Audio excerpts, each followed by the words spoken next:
E dando continuidade ao Literatos TV, agora vamos nos dedicar a um assunto muito especial: a literatura brasileira contemporânea. É, a nossa literatura. A nossa. Vamos falar dela então. Ela vive um momento muito bom, né, Maico? Um momento que tem surgido muitos escritores, mas que também tem surgido muitos leitores aí. Passado o advento da internet, né, com o surgimento da internet que acabou popularizando muitos romances e atraindo novos leitores, isso acabou influenciando a nossa literatura. Sabe que eu acho que a palavra exata para esse momento é pluralidade. Eu acho que é pluralidade. Eu lembro, Vilto, há cerca de 15 anos, ali por volta do ano 2000, quando a internet começou a se popularizar mesmo, assim que as pessoas começaram a ter internet em casa, havia entre os professores, principalmente, um medo muito grande de que a internet ia destruir a leitura de livros, que a internet ia acabar com a leitura de livros, né? E parece que aconteceu exatamente o contrário, né? Mal sabiam eles. Mal sabiam, ou mal sabíamos nós, né? Porque a internet ela não veio para atrapalhar a leitura, muito pelo contrário, a internet veio para fazer com que as pessoas que gostam de leitura, essas pessoas pudessem se unir em fóruns para debater, para comentar aquilo que leram, aquilo que gostaram, aquilo que não gostaram.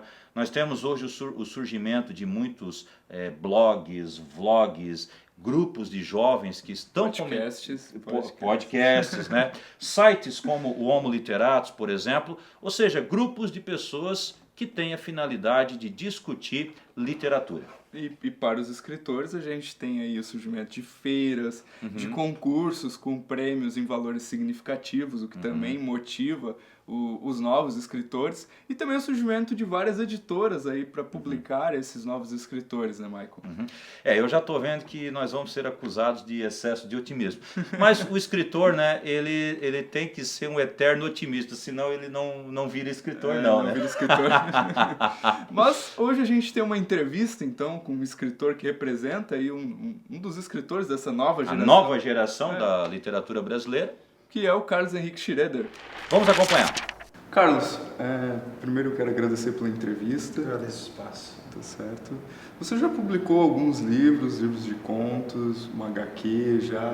Eu queria saber o que Fantasias Eletivas, teu último livro, um romance, representa para ti nesse teu trajeto como escritor.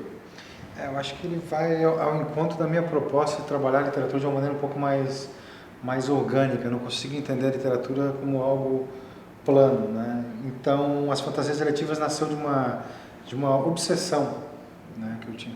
Eu trabalhei muitos anos como recepcionista de hotel em Balneário Camboriú, né? Então, eu trabalhava das 11 da noite até as 7h20 da manhã. Esse era o meu horário. E durante esse período, eu pude conhecer uma espécie de fauna e flora noturna muito interessante.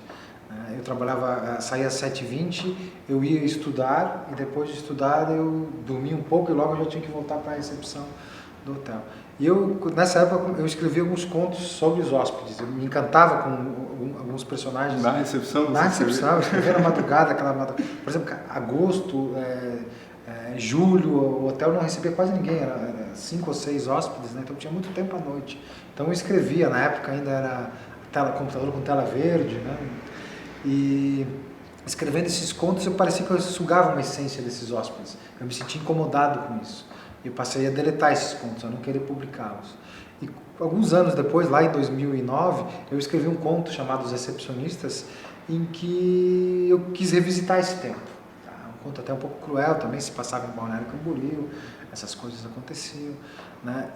Mas parece que eu não exorcizei esses fantasmas com esse conto. Parece que algumas coisas me incomodavam muito ainda dessa época. Porque eu era relativamente um ferrado naquela época, né? Não tinha grana para nada. E aí você decidiu ser escritor? Não, eu já escrevia, já tinha até livro publicado, mas era um ferradão, né? E uma coisa que me marcou muito nessa época foi eu ter criado uma espécie de ouvidoteca, do verbo olvidar, do espanhol, que é os hóspedes esqueciam livros em espanhol. Isso fortaleceu muito o meu espanhol, né? Além de eu ter que aprender o espanhol com os hóspedes, né? Porque eu tinha que entendê-los. Mário Levreiro, muito Borges, porque o Balneário passavam muitos argentinos, muitos chilenos, né? Bolanho até. Sim. Bolanho já estava tinha uma cena forte também, os livros da Alfaguara já estavam rolando. E muita coisa legal nessa época, né? E fortaleceu o meu lado leitor. E quando eu voltei a me debruçar sobre esse tema da recepção do hotel, eu vi que começaram a surgir outras cenas, outras imagens e outras obsessões durante essa cena. Então eu queria fazer um romance um tanto com características realísticas sobre um personagem chamado René, em Balneário Camboriú, mas no meio do livro, um dos personagens, que era Copi, que é uma travesti que gosta de fotografia, argentina, né, uma travesti argentina, acabou tomando conta do livro. Quando ela aparece, eu tive a sensação, não, essa é a personagem do livro, essa é a personagem principal. E tudo mudou, né? E eu gosto de entender a literatura também como algo mais orgânico, como um mobile, não como algo... Eu não consigo pensar na literatura só como um retrato do social apenas. Eu acho que a forma como você administra a palavra, o enredo, tudo, eu acho isso muito importante. Então eu gosto de me desafiar como narrador. Falando agora assim num aspecto mais amplo da literatura brasileira, em 2012 nós tivemos o Barbie Ensopada de Sangue, que é um romance que se passa no litoral catarinense, na praia de Garopaba. Agora em 2014 a gente tem o seu As Fantasias Eletivas, que se passa em Balneário Camboriú. Santa Catarina, ela não era muito assim um cenário muito destacado na literatura brasileira, né?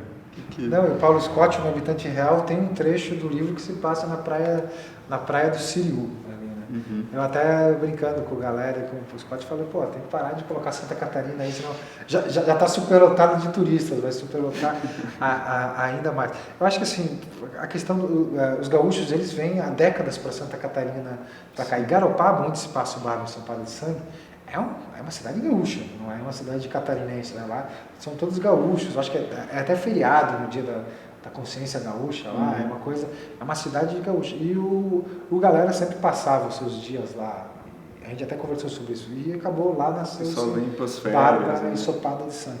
Esse projeto aqui já estava em processo quando a galera estava escrevendo também, mas eu acho muito interessante essa auscultação de Santa Catarina, do litoral catarinense, pela literatura. Eu acho que tem que ter mais coisas ainda. Porque é um estado que passam milhões de pessoas por aqui, são milhões, cada pessoas e impressões, as pessoas têm impressões. É um estado que tem uma voz diferente, é uma voz diferente, eu também acho. É um estado, embora tenha suas deficiências, digamos, culturais, por questões políticas, né, administrativas, não são gestões que funcionam, falando no nível estadual, muito bem para a cultura, se vira como pode, né? Faz as coisas da sua maneira. Para encerrar, Schroeder, você também tem um projeto com contos, né, na internet, que é o seu Formas Breves. Esse projeto, como é que ele está hoje dentro da tua vida, dentro da tua perspectiva? É uma coisa que está ligada com a internet também, que eu já estava falando do Instagram, eu acho que tu também está muito presente na internet. Na internet, eu sou twitteiro, né, da Gema. Facebook também. O Facebook agora vai acabar no futuro abandonando, tá ficando... Tem muitas restrições, as coisas que tu posta acabam aparecendo, tá muito mercadológico demais o Face. Mas o Twitter é uma ferramenta legal para você compartilhar e para receber informação, né? É um feed importante. É assim, ó, a necessidade do Formas Breves foi justamente com o Festival Nacional do Conto, que é um projeto que nós criamos em 2011 e que está em maio agora de 2015 e vai para a 5ª edição em Florianópolis. É um projeto de difusão e fomento do conto, onde a gente chama contistas do Brasil todo para discutir o conto. Eu percebi que a gente precisava criar um modus de circulação um pouco mais democrático do conto. Então, Formas Breves é isso. Um conto a R$ 1,99, toda segunda-feira na rede. E qualquer pessoa com celular, com computador, com tablet, com telefone, seja sistema Android ou Apple, pode baixar esse conto por R$ 1,99. Então, a gente tem conto do Bruno Ramos, conto do José Luiz Passos, conto do André de Leones, Elvira Vigna, Santiago Nazaré, novos talentos como o Victor Ehring, o conto do João Chiodini. Aliás, no final de 2014, nós tivemos um conto chamado Valentina, do João Chiodini, que chegou a ficar em primeiro lugar na Apple Store. Então, a gente derrubou lá os grandes best-sellers e daí por diante. Então, isso é um movimento muito interessante. O Brasil, se nós pensarmos hoje, quem são os grandes escritores brasileiros vivos hoje? Tá? E principalmente quais deles conseguem chegar no público? Exatamente. Existe uma distância. Uma distância. Né? Quais são os grandes escritores brasileiros vivos? Pô, a gente vai pegar o quê? O Sérgio Santana, é um contista, de alma, de gênero. O Rubem Fonseca, que teve décadas produzindo grandes contos magistrais. Dalton Trevisan, são todos vivos. Sim. Todos vivos. Então, o Brasil tem uma expressão no conto, na história curta, uma expressão muito maior no conto do que no romance. Embora o Brasil queira viver essa ilusão do romance, do gênero, enquanto gênero. Eu acho que o Brasil tem que encontrar e reconhecer a sua identidade. Esse é o primeiro passo. E olhar para o conto eu acho um caminho muito interessante. O Altair Martins, que é um escritor gaúcho, tem uma fala muito legal que ele diz que o conto é um gênero natural, porque ele tem o tamanho correto de uma expressão oral. A literatura vem do oral, né? E o romance a gente tem que a todo momento criar artifícios para empurrar a narrativa. Sim. Enquanto o conto ela tem uma naturalidade maior, né? Dentro desse processo. Então o conto é meu xodó, Formas Breves também, é um projeto que eu gosto muito. A gente publica autores argentinos como o Sérgio Chefek ou como a Mariana Henriques. É um projeto democrático, é o maior projeto de difusão do conto do país. Não tem com essa força que qualquer pessoa pode chegar, qualquer pessoa pode comprar e com o barulho que a gente consegue fazer. Mas, na verdade, eu vivo para... Tudo que eu faço é ligado ao livro, à leitura. Eu sou o cara mais chato do mundo. Eu só sei falar sobre livro e leitura. Mas é por isso que a gente está conversando contigo aqui, Chile. Se me convidar para tomar uma cerveja... Cara, eu não sei dirigir, eu não entendo muito de política. Meu negócio são nerd do livro mesmo. Passo o dia inteiro pesquisando, ou lendo, ou editando, ou cuidando do evento. A literatura eu acho que é a minha bigorna e é também minha salvação, né? Eu tenho que carregá-la, mas ela me salva também, né? Carlos, obrigado por essa entrevista. Profusão giratória desse tipo. Muito obrigado. Obrigado. Bom, o Literatos TV é um programa de literatura, um programa para os leitores, um programa que vem falar de escritores, vem falar de cinema, também vem falar de quadrinhos, vem falar de tudo aquilo que diz respeito ao universo cultural. E é claro, é óbvio que ele não é feito apenas por esses dois humildes que ora se enunciam. Ele tem uma equipe, né? Então a gente tem que citar o trabalho abnegado do Felipe, do Roberto, do Gilson, do Kiko e do Paulo, que é a equipe da FURB TV. Porque o Literatos TV, embora ele seja veiculado em outros canais, ele também tem um canal no YouTube, mas ele é uma produção da FURB TV. Então o nosso abraço a toda a equipe que torna possível a realização deste programa. E se você perdeu algum episódio que você gostaria de assistir, que você viu a chamada, que você se interessou e acabou perdendo esse episódio, entre lá no YouTube e pesquise por Literatos TV. Lá você tem todos os nossos episódios que já passaram e aqueles que ainda vão sair você também pode acompanhar lá no YouTube. E não se esqueça de se inscrever no canal. Assim você se inscreva no canal, indique para mais alguém. Isso. Fale do Literatos TV para alguém que gosta de literatura ou para alguém que ainda não gosta de literatura, afinal essa é a nossa proposta. E se quiser mandar dúvidas, críticas, sugestões, envie para esse e-mail que está aqui na tela.